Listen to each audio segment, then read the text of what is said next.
You literally kicked Here we me go. out. I didn't mean Hey, to kick you out. we are on But I Facebook can't- now. We are Facebook on Live now. Facebook, everybody. Welcome, What's up, welcome, Facebookers? welcome. Oh, I absolutely love it. Everyone, Fade to Gray. I am so excited to introduce something a little different here at Fade to Gray today. We haven't really ever tackled this conversation, so I am super excited about it. It's going to be very stimulating, I think. Yes, Chris. Yes, That's a good word for it. It will. Oh, yes. So Karl Idlewyld and Rene Ocean are hosts of the new podcast called Enthusiastic Consent. They are also amateur adult filmmakers on a quest to destroy sexual shame in the world. Fade to Gray, please welcome Karl and Rene. What is Hello. up? Fade to Gray. And for those, some folks might recognize my voice and my face from previous times. And if they're wondering if it's me, it is. So what's up, everybody? We are stoked to be here. This was I love everything that Fade to Gray does, except for that new podcast, Mental. I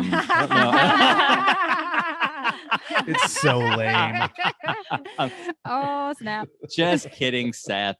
No, when you guys first talked about this and floated the idea of us coming on and doing this, I was super excited about it.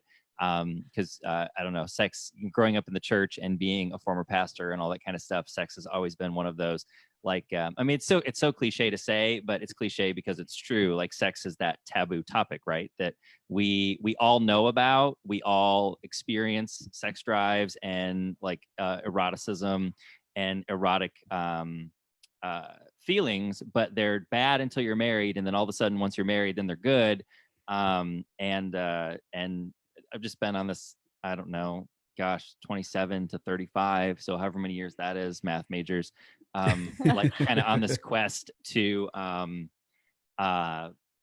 figure out, just like everything else, like figure out new paradigms of life, and sexuality is one of those. And that's been kind of an area that I've been diving into more. And then when I met Rene and when we started having sex, she brought a whole after you got married, of course. Yeah, right. Yeah, right. Yeah. Never gonna happen for us. But after I met her, that's actually like the choke me. We'll get into the choking a little bit later, but that's part of that was one of the biggest hurdles for me to get over, was being okay with that. Which was the inspiration behind why you see this as the title, Choke Me Baby, Getting a Grip on Better Sex. So we're stoked to be here, and we're going to talk to you for a bit, just have a one-sided conversation, and then hopefully if any questions pop up, we're not on Facebook Live right now. We're not watching it because right. So if you pitch a tent, or if anything pops up, I get distracted and I would just jump in and start to answer questions as they come up, which is why we're not monitoring that at all. So you guys have got that covered, because I would just be like, let me forget about everything I was going to say and just answer every question that comes through. So, all right. So before we kind of dive into, and also download the companion guide. I think Chris posted it up in the comments. That's right. And it's there. So there's a PDF version and a Word document version. For those of you that want to print out and write in the PDF, but the Word document, if you want to type, that's totally changeable and stuff. And if you click on the link, you just download it. You won't get any viruses or any spam or porn or anything from that. We just want, I'm a very I'm one of those people where if I'm doing something and somebody says something that like sparks an interest in me, I need to like write it down or else I lose it. Same. And then 2 days later, I'm like, man, I thought of something incredible.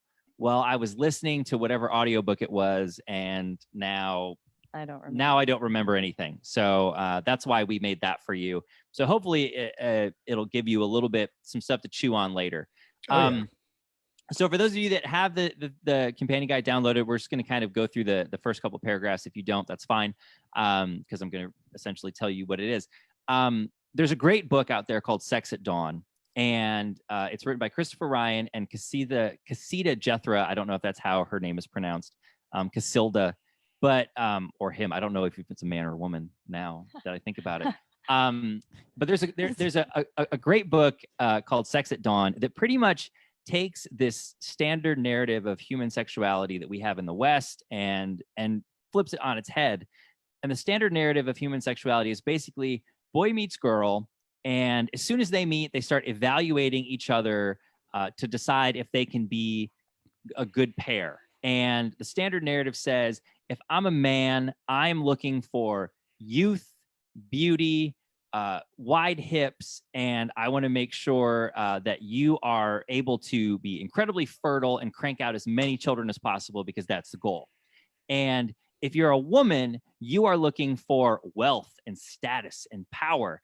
And if I have, as a man, wealth and status and power, and you have youth and beauty and can crank out a bunch of kids, then we are going to stop and we're going to consider each other as a great long-term pair bond. And because we live in America and get great tax benefits for getting married and for having children, then we're going to get married and we're going to have lots of babies, because that is how we were evolutionarily created to be. And then as time marches on, she is going to make sure that I don't develop any intimate emotional connection with a woman, because that is going to threaten her livelihood and her ability to exist. And I am going to make sure that she is not looking for any other man to have sex with, because then that means I could potentially raise another man's child. And that's the standard narrative that a lot of us are taught. Indoctrinated. Yeah, indoctrinated is a good word too. Yeah. We're taught, we're told that that's how it is. And then that goes into a lot of kind of religion will say things like men are visual and women are emotional. And so sex in our culture, at least the way I was taught, and the way I think a lot of people are taught, is it's adversarial. It's like men are visual and aggressive, and we are going out and we're always hard. We're always horny. We'll never turn down sex when it's offered. We just go sniff around looking for it. And once we find somebody who will relent and have sex with us, then we're good. But we don't require emotional stimulation for sure. And if we do, then for some reason, like, we're broken. And women are emotional and passive, right? So women are not horny unless they're emotionally stimulated for hours and hours on end. And eventually they relent and allow a man to have sex with them. And they might enjoy it, but they definitely don't enjoy it as much as men, right? Because men are the ones who only enjoy sex, and women kind of do, but they could go without it. But they don't pursue it. They don't want it. And if you're a woman and you want sex, you're a hoe. Yeah, you are. Like that's the narrative that we've It's all a been shitty taught. Narrative. It is. But exactly, it's horrible, but it's one that most of us have been taught. Most of us on some level can connect to something that has been thrown out there. And yeah, you can connect to a lot of that. Oh yeah. Yeah, definitely. I was throwing it to you. Yeah, I mean, not just with religion like Karl here, but societal pressures and societal they teach you that, women, you have to be passive, you have to be pretty, you have to just go along with everything, you can't have your own opinions, and if you do, then you're just crazy. Or if you like sex, again, you're a slut. Or don't be the aggressor, because it's the man's job to be in No. charge. He needs the man. Right. Well, and in church they use the word pursuer. Yeah. The man is the initiator. We are the pursuer, and the woman is and in fact, John Eldridge and his wife Stacy, they wrote, oh God, what was the name of that book? Captivating. I think it was Captivated. Yeah, where they talked about how the man needs to be a pursuer and the woman needs to be pursued, and we're just supposed to wait. Right, you just wait on the Lord. That's what you're supposed to do. And so we want to.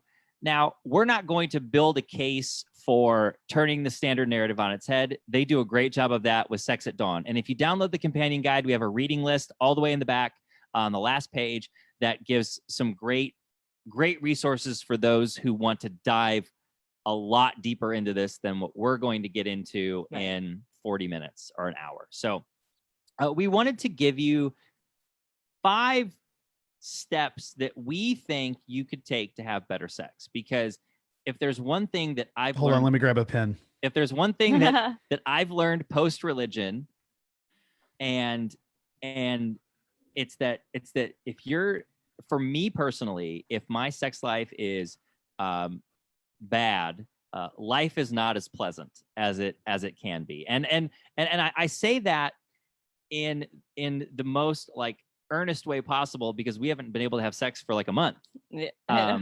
So I'll give you a bonus number 6 at the end, talking about the dangers of masturbation. We'll talk about that at the end. But first we want to, all right. So just to kind of, throw our clothes off and dive right in here. A lot of people, I think the place you need to start is you need to define what sex is for you and what it means for you. There are some people that could go and can go and have gone months, if not years, without sex. It's not a high value to them. There are others of us who hate going a week or two without it. Yeah. And when we do go a week or two without it, we just like there are people who eat food for pleasure and there are people who eat food to live, right? There's some people, there's like, I don't give a shit. Give me, that nasty stuff off the Matrix. And then there are other people who are like, no, I want to enjoy my food. It's a sensory experience. I like the colors. I like the taste. So it's not, you're not bad if you are a foodie who loves that stuff, but you're also not bad if you just want to eat McDonald's. If you like, or if you want to eat oatmeal every day, because that's what's healthy for you. So we're not telling you what is right or wrong, but you need to really suspend moral judgment of good and bad and just ask yourself, what is sex for you? So is it a physical release? Is it a spiritual experience? Is it a way for you to emotionally connect with your partner? Because if I see sex as just a physical release and Rene sees it as this emotional way to bond and connect, we're going to approach sex from a totally different way. And I'm going to be frustrated because she's not giving me the physical release that I need. And she's going to be frustrated because I'm just like, bend over and let me fuck you. I'm not like, oh, we're on Facebook Live. Bend over and let me gently let me make love to you. So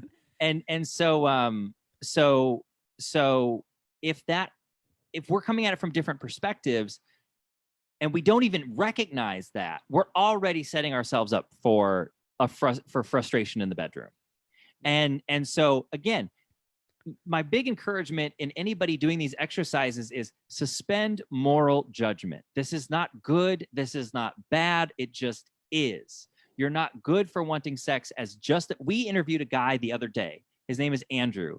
Andrew does not particularly like people. He does not see sex as an emotional connection. I asked him, I said, what is sex for you? He said, a physical release, period. Wow. Like, that's it. And he doesn't even really need that. And yeah, it's been like a few years, I think. Yeah. And so and we loved that he didn't feel guilty about saying, nope, I don't want anything else from anybody. He knows what he wants and he's okay with that. And I think that if there's one thing that I can tell anybody listening to walk away from with this, is that you define sex for you, not what religion told you, not what society tells you. Because society will say, well, sex is about connection, it's about emotion, or religion will say it's about a spiritual, they give the duct tape analogy where it's two people merging. And for some people, it's a physical release, like going to the bathroom. Like it's like having to take a big dump after Chinese food. It's like crazy. it's not that's not what it is for me. Not for me. And it's not for Rene, right? But that is what's for some people. And if you're one of those people, own that. If you're not one of those people, own that. Like for me, sex is about, it's an emotional connection. It's a physical release. I'm not much of a spiritual person, but for me, there's a spiritual element to it where we are like, when I stare into her eyes, I go to a different world. And that's good. And that's okay. And for other people, it's like, tie me down on the bed and get me off. And that's, if that's you, that's you. Yeah. So define what sex is for you. And that's going to help you approach. If you then realize like, okay, sex for me is emotional, It's going to help you then talk to your partner about what you aren't getting, what needs to be negotiated, because relationships are all about negotiation. It doesn't just happen. And if you think it just happens, if you think your partner should just know what you want, you're already setting yourself up for a lot of frustration, sexually, emotionally, spiritually, other, whatever. So yeah, communication is 100% key in, first of all, a relationship. Second of all, sexual health, I think, for sure. Yeah, Yep. absolutely. And so once you've identified what sex is for you, the next step is to start asking yourself, what do I like? So a lot of people, I have a podcast that I hate listen to, in that I don't. Fade to gray? No, I love listening to it. I listen to it because it's weird. I listen to it because I don't like it. And I don't know why. I don't know if it just gives me like a or whatever. But the lady who hosts it, she asked a question to a guy. She was like, well, what do guys like? What do guys want? And that is like the dumbest question to ask ever. Especially a single person with one perspective. So stop trying. So hear me. Look at me right in. Stop asking what people like. Stop saying, what do men like? Stop saying, what do women like? Because everybody likes something different. That's like saying, well, do men like tomatoes? Yep. Do women like pizza? Can we ask that on an individual basis, though? Well, so what I'm getting at, like? so what I'm getting at Okay. is, the question is not what do men and women like. The question is, what do you like? And most people, what they do, Elizabeth, is they will read books about men like blowjobs this way, or women like to be eaten out this way. And what they don't do is they eliminate the individualized thing, the individualized element from the discussion. And what they also do is so if I'm a man and I'm trying to decide what a woman likes, I'm not asking what I like. So I'm not being a good partner, because I can't tell Rene what I want out of a sexual encounter, because I'm too busy reading all these stupid ass books that tell me that women like it this way and men like it that way. And so the number two thing is that stop worrying about what other people like until you know what you like. Because if I assume, so let's say I'm a woman and I assume that all men love anal, because that's a thing that women assume. Every man loves anal sex, right? Not this one. Yeah, not me either. So there's at least two. There's at least two on this call right now. More where that came from. And exactly. And so that's right. So right there, boy meets girl, and girl thinks that every man loves anal. So by the time their pants hit the floor, she's like, oh my God, I don't like anal sex, but I have to do it because men like it. And that's just, he'll leave me if I he'll don't leave do me. it. Yeah, right. And then the guy thinks, oh, she wants me to do anal, and now we're both She'll leave stuck me if doing I something don't we do don't it. want. Yeah. And all they would have to do is take a second and go, oh, wait, I don't like that. You don't like that. Well, how fantastic is that? And so it's and when you're diving into, most people try to establish what they like so that they can make another person like them. Well, I'm going to like wine because wine drinkers are a certain kind of person, and therefore I'm going to make myself like wine. and people do the same shit when it comes to sex. They're like, well, I need to like this because that's what men like, or that's what women like. And that's not true. And that's the wrong question anyway. Because if I go out to dinner with somebody and I say, well, what kind of food do you like? And they go, well, what kind of food do you like? What does that matter? Well, what the fuck does that matter? I asked you what you liked.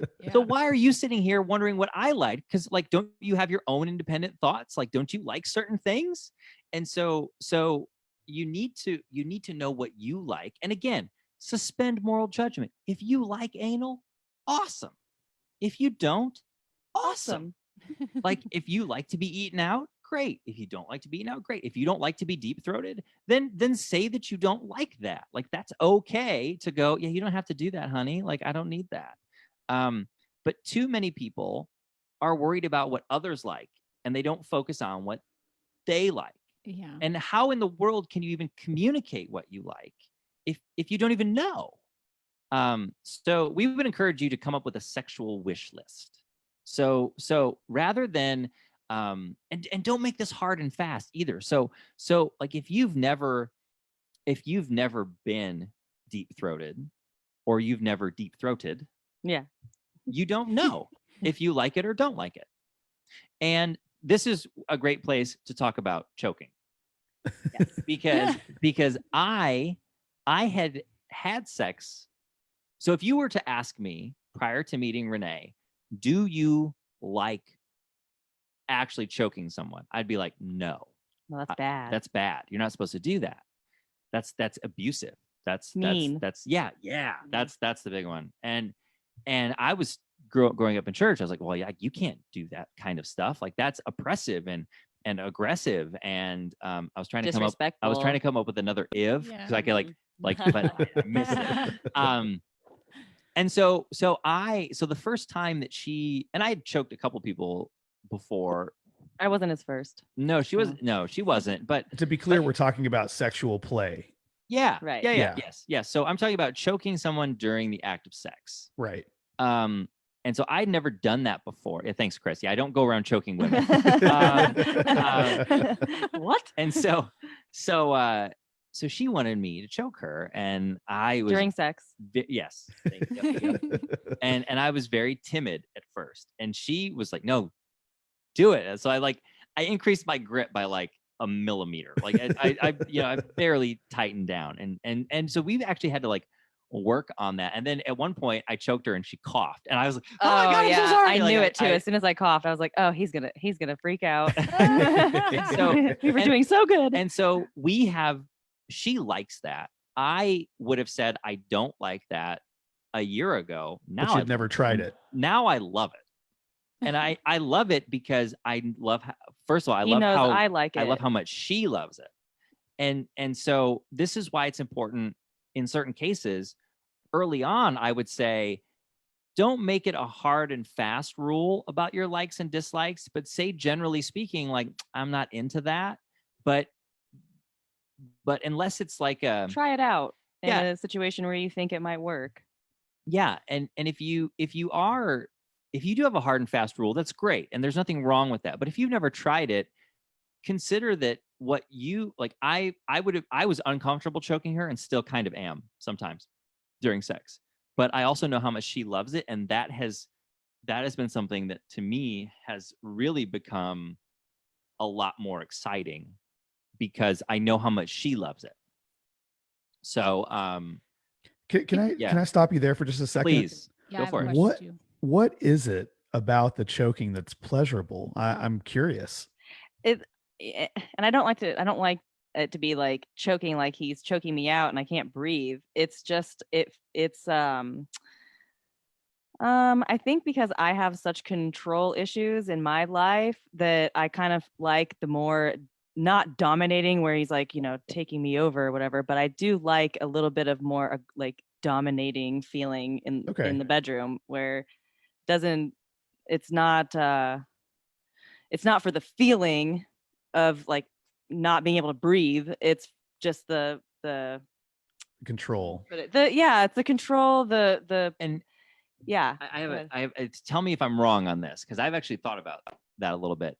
Renee's job is very stressful, and she has to control and keep all these parts moving all day long. And so once she gets into the bedroom, she likes to be able to just relinquish, because she trusts me. So trust, and this is really important. Trust is huge. Yes.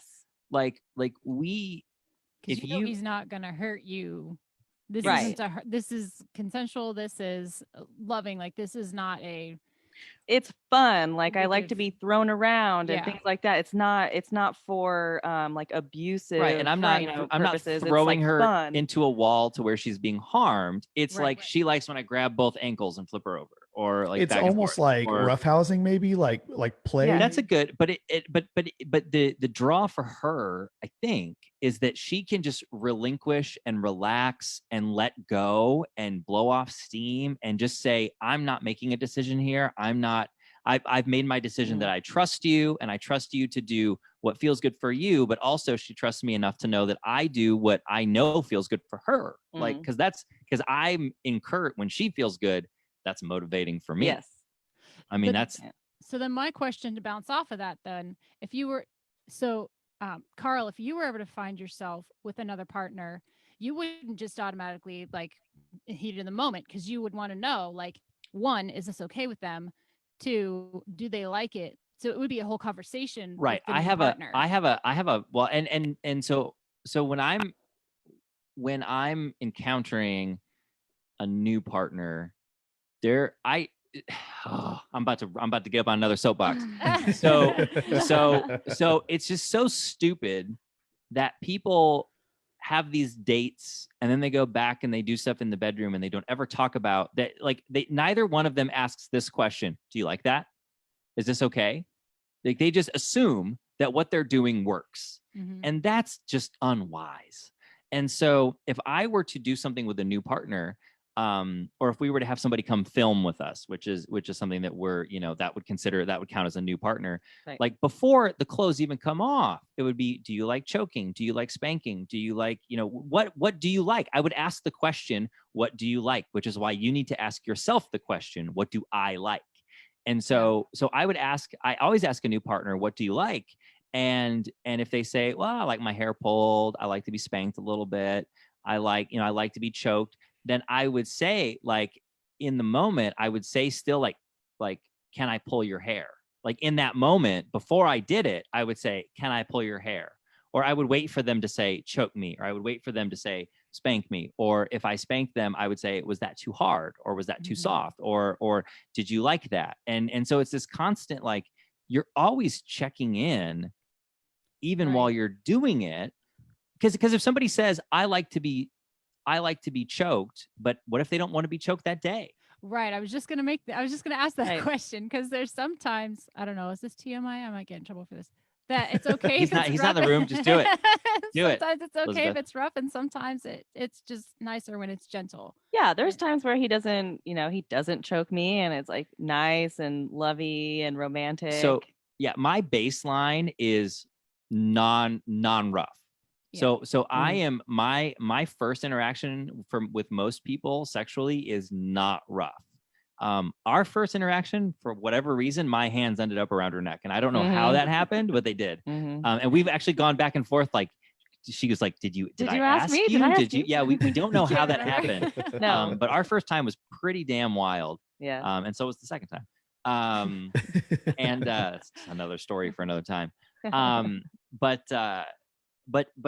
my baseline is always lighter and more romantic, but we've been together long enough where if she's had a stressful day, I know she wants to be like taken to Pound Town. Like, Yeah.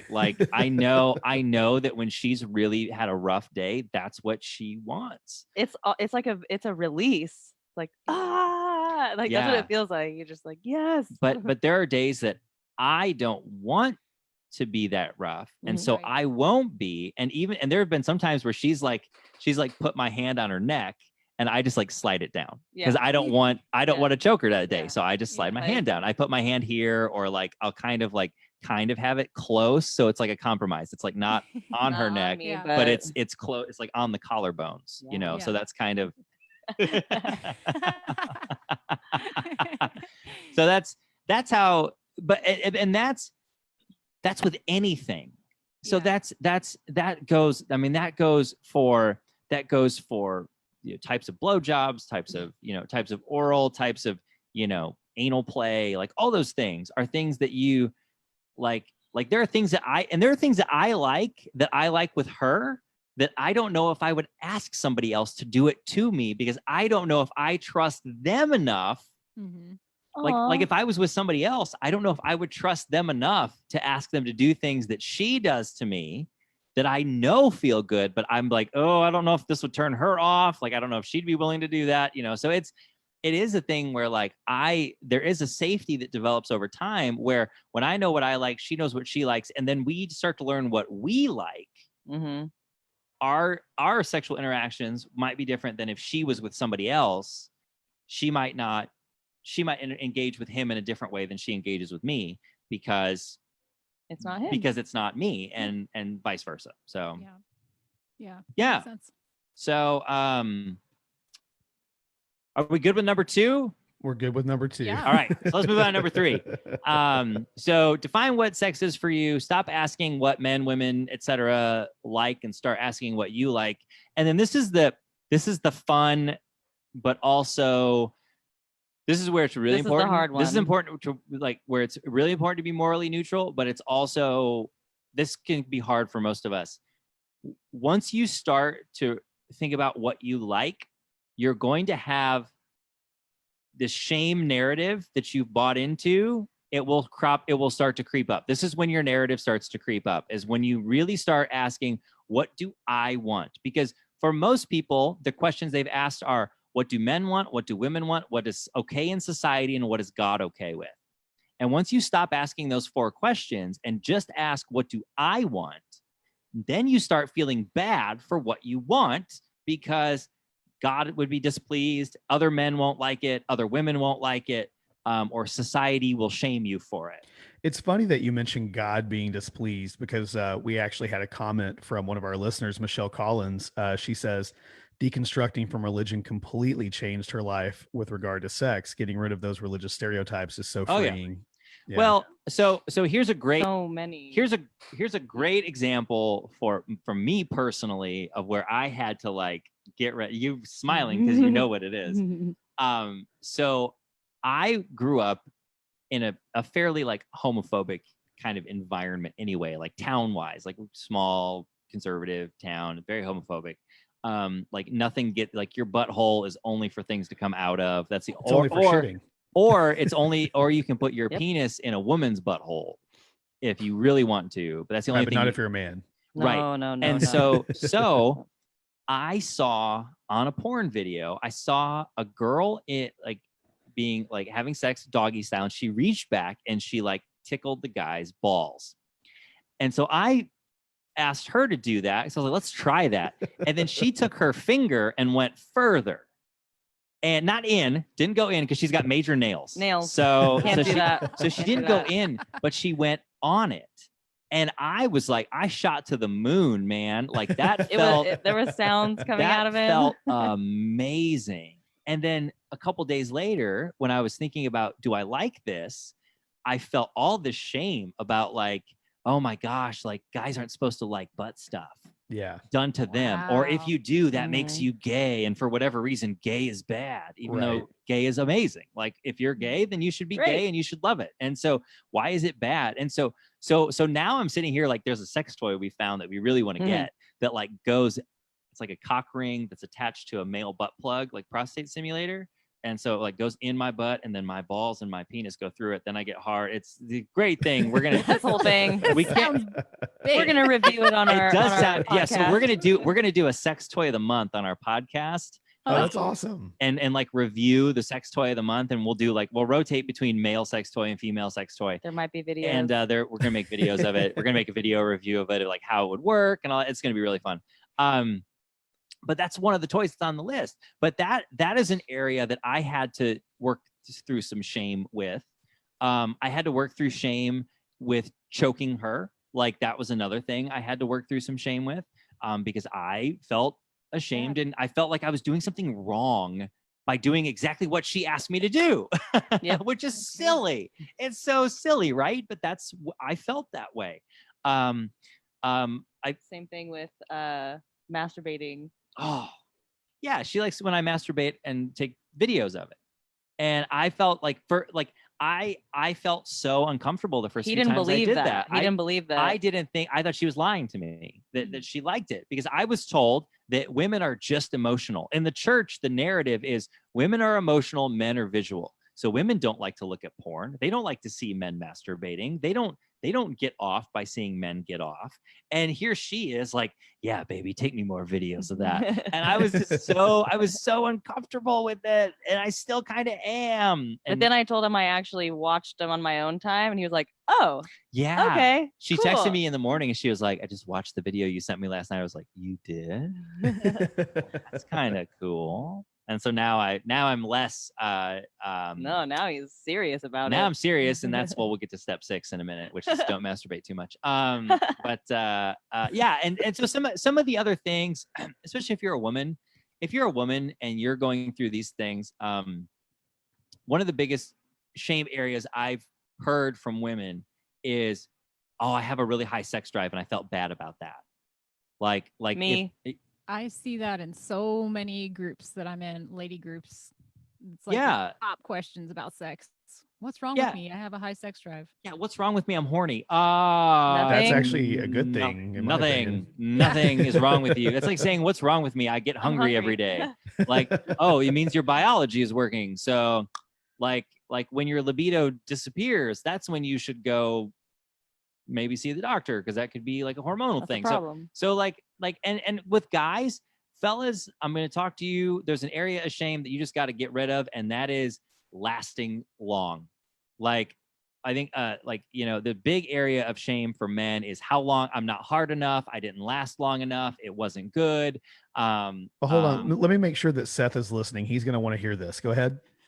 And it's, I mean, so if you're a 2 pump, Chump. two pump and done, that's probably, but there are these guys that like try to go on these like 20 or 30 minute like sex marathons, and like most women that I've encountered don't particularly enjoy going for that long. If they do, they start to get chafed. And the other thing too, as a guy, like then you're getting into like aerobic exercise, where now you're starting, it stops to be fun for you, because you're like, I need to take a break. If you've ever gone, I don't know, beyond probably like 12 minutes or so, that's you got to pace yourself. But Yeah. the more you stress about that, the less you're not going to, when you turn sex into a performance, it really takes the fun out of it. And Yes. which we can attest to that, because I'm a performer in general, just like in every area of my life. Like my day job, I essentially perform in front of people. And so like I take that performance mindset into the bedroom sometimes. And that's when I have to tell her, like, there have been times where I've said, We have to stop. we need to stop. Like we need to stop. We need a timeout. We need like a reset, because I'm in my head and it's not working. And we need to pause for a second. Because there's this cultural narrative that guys are always ready, always hard, never, never, nothing messes with us unless we have erectile dysfunction. Then we need a Viagra. And that messes with women too, because we believe that. And then if they don't stay hard, or if they have to quit, or if they can't get off, then we Then feel like something's wrong we've with done you. something wrong, Her or fault. we've made a mistake somehow, or they don't want us as much as we thought they did. So, Gotcha. so if we're a classic example is I get really nervous when I'm being ridden, because I had a bad experience once where it slipped out and it didn't break or it didn't pop, but it got sat on. Ooh. Kind of. Yeah. Yeah. And so I get very nervous, especially early on, but even when I trust somebody, if the up and down gets too much, it'll start to get scared. And when he starts to get scared, I know he starts to get scared. And then I get in my head about him getting scared. And then it's this big snowball. And if I'm not communicative to her to say, hey baby, I need to reset, because this isn't, she's going to be like, oh my gosh, I'm ugly. I'm not doing it right. His penis is getting limp. And now I'm a horrible person. Which I have struggled with at times. And he hates me and he's going to leave me because he's not hard today. And that's a narrative. And then if she doesn't communicate that and I don't communicate it, here we are. I'm in my Both head. freaking out. She's freaking out, when all we need to do is be like, hey, we need to take a break.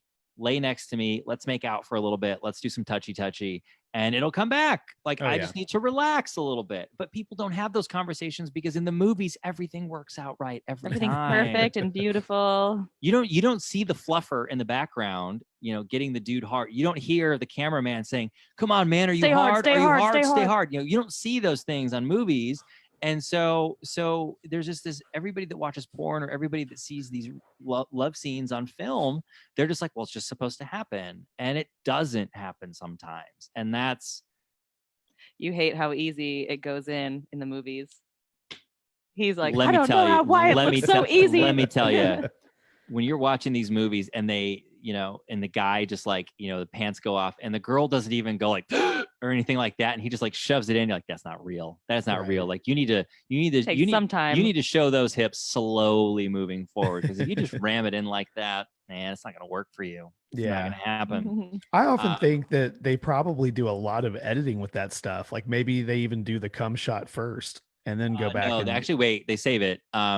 They have. So They if have you want to, fake all right. cum. So if you have Netflix, there's two, and you're interested in this, and you're interested in kind of what really kind of inspired and motivated me first, and then I showed it to her.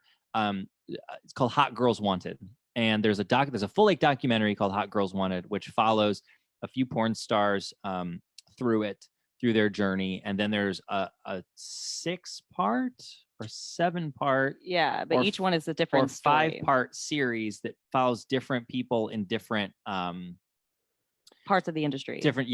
and so that's It's very interesting. it's great. You'll love it. Mhm. You'll hate certain things about the industry. You'll love certain things about the industry, and you might be motivated to make porn movies like we were. All right, it's 5:45 Eastern time, so let's go to number 4. After you've done all this soul searching, if you have a partner and you haven't said anything to them at this point, because depending on how your relationship is, you may not want to just say, "Hey, boo, I'm going to start really evaluating my sex life." Depending on how functional or dysfunctional your relationship is, you may want to just sit on this, no pun intended, for a little bit until you feel comfortable in your own skin expressing these things. And I would say if you're in the camp where you and your partner haven't really expressed these things to each other explicitly, practice on a friend before you talk to your partner so that you get comfortable saying things out loud about wanting different sex. You're talking about sexual practicing positions. on a friend the things that Yeah, you're doing. exactly. Practice saying Saying. Like things. it. Right. Saying. Like if you like I'm screwed. if you discover that you really want to be deep throated, don't So deep find throat your friend don't first. don't Yes, find okay, so don't go Chris, find I need you right. to know if you like this first, Chris, before I talk to Elizabeth. don't go find a friend and be like, yeah, shove it down your throat. I want to see if I like it. I'm That saying may help us. I'm saying get comfortable. Some people cannot say the word penis or vagina. They Really can't like say anal. they can't say cock or pussy. They can't say those things. They're very uncomfortable with it. So I would say practice saying those things. Practice these conversations with a friend before you approach your partner, because it is kind of a first impressions are important here. And so once you decide though, so let's say hypothetically, you've decided you want to talk to your partner. Here are some do's and don'ts. Don't send a text message that says, "Hey, we need to talk about our sex life tonight." That is a bad. Do not ever say "we need to talk" in a text Even if message. you've been married for 11 years. Right. Yes. Right. A great way to phrase it is, "I've been thinking about some things I'd like to process with you later. So nothing's wrong. I want to process through some things I've been thinking about." But even then, if you have a partner that freaks out, you might not want to do that. So You may not want to say nothing's wrong because that's red flags. That right. something's wrong. So what I would say is go into this making it fun, romantic, and sexy. Like this is something that should be fun. This isn't a budget meeting. You're not sitting here talking like this is hey, we're going to talk about like making our sex life better. And so, dress up, fellas, shave, like trim your beard if she likes it that way. You do your hair, like take a shower, put on a shirt that you haven't been wearing for the last 5 or 6 days in quarantine that smells like you've been sitting around in quarantine for 5 or 6 days. Like make this, make the effort to like look up how to cook steak in a cast iron pan. Do something that is, wear some lingerie or a tight dress. Like make it like if you're a woman, like when he comes home from work, make him go, what is happening? Like what are we doing? Like I just want to have a fun, sexy night tonight. Oh, Cool. okay. Or Yeah. like, dude, if you don't usually cook, like go get some takeout or say like, I'm handling dinner tonight, baby. Like I've got a surprise for you. Like, holy shit, that would go a long way to open up doors and legs, Yes. for this conversation. Start as you're thinking about having this conversation, think about what you are hoping for. Do you want something to change? Are you trying to convince them of something? Are you seeking to inform? Are you trying to convey your feelings? Like you need to know what your goals are going into this, so that you can try to you can try to achieve your goal. Like it's good to just know what you want. When you start this conversation, don't talk about what you're going to do. Talk about why you want to do this. So we need to have better sex is not near as effective as I want to feel closer to you. I want our sex life to be like it was when we first met. I know that we've gotten busy with life. I feel like I've gotten complacent and I want to really like invigorate this again. And that goes into framing is everything. Do not say our sex life has been bad because you've been working a lot, or our sex life has been bad because you're focusing on the kids. That will not go well. No. At all. And so start with, I really want us to have a vibrant sex life, and look at and start to and notice where you've been complacent. So I feel like I've just kind of taken you for granted. I've been focusing on my work a lot. I've been doing X, Y, and Z. I've been feeling really lazy because of this quarantine, because everything is blah, blah, blah. But I really think that this might be a great time for us to reinvigorate our sex life, because I've been learning so much about myself, and I want to tell you about what I've been diving into. I really think I would like to try this in bed. What do you think about that? Make it fun. Open some wine, make it fun. And then don't expect too much too soon. If you haven't brought this up to your partner, you have been on a journey that they know nothing about. And so if I were to approach Rene and say, baby, for the last 6 weeks, I've really been diving deep into my sexuality and what I like in bed. And I just really want to try this. I want to do you in the butt right now. She might go. It did sound like that setup No. for that, didn't it? She might go, well, for the last 6 weeks, we've been having sex, and have you been disappointed by it? Have you been upset by it? You never even told me that you were going through this. Am I bad? Am I terrible? Have we been having bad sex? Like there are so many things that you may have to unpack if you're not used to having these kinds of discussions with your partner. And so you need to catch them up and tell them why, and talk about what you've been learning, because they are most likely, because sex is so intimate, they are going to think that they are bad and they are wrong and that you don't love them anymore and they are ugly and they are terrible and they've put on pounds and look at this quarantine weight that I've gained and I've been eating all these Oreos and now you don't love me anymore. And oh my God, I'm just the worst person ever. No, that's not the case. The case is I have been diving into what makes me feel good, and I want to bring you into this conversation because you're my partner and I love you. That is where you Yes. start with this. Yeah, that sounds really nice. Yeah. And plus, if you are to then dive into a sexual experience, you're going to lose all that weight you gained over quarantine anyway. exactly. Exactly. Cardio. Right. A little mo cardio. Nice. It's true. So the last thing we wanted to talk about before we open things up to questions or before we dive into whatever's next. What if you're on opposite ends of Visual the spectrum? examples. Yes. We're gonna go deep. For paid We're gonna Patreons get- only. We're gonna get deep into this next discussion. Oh. Balls deep. What by the way, isn't balls deep one of the most ridiculous phrases ever?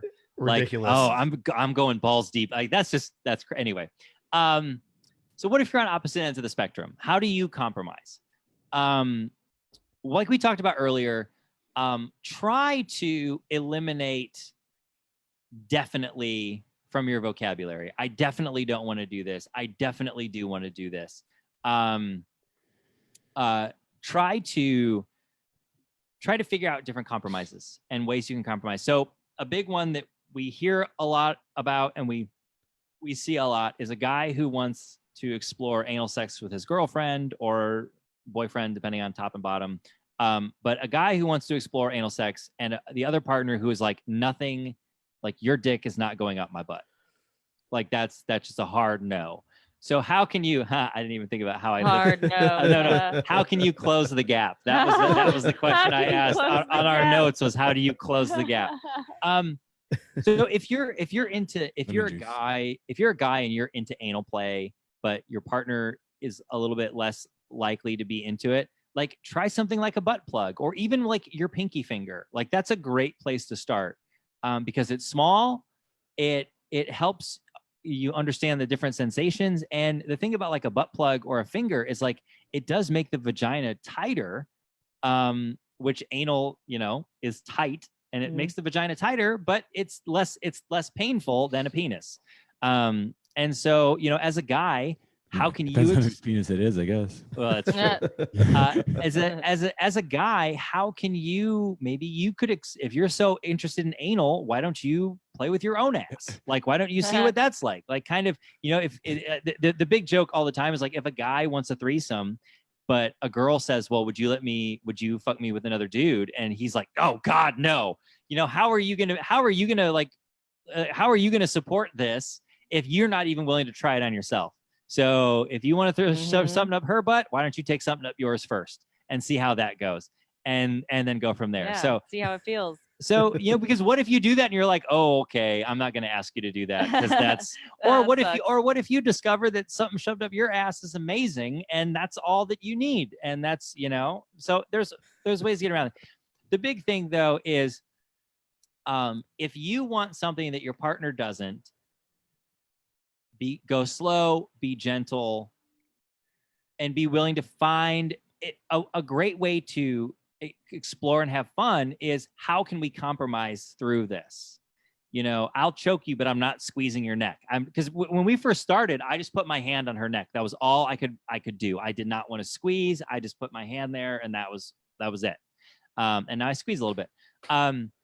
If you are the partner that is hesitant, ask yourself why you're hesitant. Is it because you don't like it, or is it just because there's a bunch of shame and a bunch of guilt surrounded by it because you thought it was gross, or you didn't think it was okay for you to like ass play or choking or rough sex? Like if she likes rough sex and I don't, why don't I like that? I'm afraid of being a bad guy. I'm afraid of hurting her. Well, what if we can talk about those things and I can get to a point where I understand that she likes it, I'm not going to hurt her, and then it gets to a point where we can start to explore that. And that's where saying definitely and don't start hurt you because, well, I'm definitely not going to have rough sex with you. I don't want that. Well, I would have missed out on so many fun things because I wasn't willing to have that conversation with her. And so if you're on opposite ends of the spectrum, it goes back this whole thing, like communication with yourself, communication with your loved ones, with your partner, super important. And go to our website, download the companion guide, and you can go through all these things. You can go through all this stuff, at your leisure, at your own pace. And when this gets posted up as a Fade to Gray episode, you can listen back through it and write down and go through it slower and pause and all that shit. So we've reached the end of our outline, guys. That's awesome, guys. I really appreciate you sharing. That was informative, fun. I watched for half of this, like I may or may not have been touching myself. That's for you guys. I hope you were. I hope you were. I hope you were inspired. I want to say before we wrap this up and start preparing for the evening session, or say wrap this up and go to the question and answer part, I want to thank a lot of people that were commenting. That was a lot of fun. Jessica, Fouché, you rock. Come on in over at the question and answer. That'd be awesome. We'll be off live, so you don't have to worry about what you say there. Yeah, those of you Patreon subscribers, join us. Yeah, in Renee, the secret room. Justine, hey, everybody, Chad's watching, everybody's that's jumped in. I appreciate it. It's been a great conversation. So I knew it was going to be. Go to enthusiasticconsent.net. That is our website. You can, if you want to come on and tell your story, by the way, we're interviewing people who are working on overcoming sexual shame or who have overcome certain parts of it. Email us. And so email us.